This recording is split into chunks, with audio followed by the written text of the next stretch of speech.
నువ్వు చెప్పింది రైట్ అనుకున్నావా? రాంగ్ అది.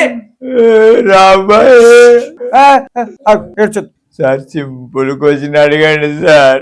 ఈజీ క్వశ్చన్, కరెక్ట్ గా చెప్తావు. కరెక్ట్ గా చెప్తే నీ పెళ్ళి అవుతుంది. గుండె ఎక్కడ ఉంటుంది, ఎన్ని ఉంటాయి? జయ రాంబాయి సారు ఈజీ క్వశ్చన్ అడిగినాడే. గుండె సార్ అంగీకి మధ్యలో 12 ఉంటాయి సార్ గుండెలు. అవునా, నిజమా? రాంబాయి పెళ్ళి అవుతుంది. అగ ఇప్పట్లో నీ తొండ పిక్కి పని జరిగేటట్లేదు. గుండెకి గుండెలకి తేడా తెలియదు. నీ రాంబాయికి గుండె ఎట్లా ఇచ్చావయ్యా నువ్వు? రాంబాయి ఫెయిల్, నువ్వు ఫెయిల్. నెక్స్ట్ టైం నీ తొండ పిక్ బతుకుంటే రాపో, వైవాక్ అప్పుడు రాపో. లై ఫస్ట్. Good morning sir.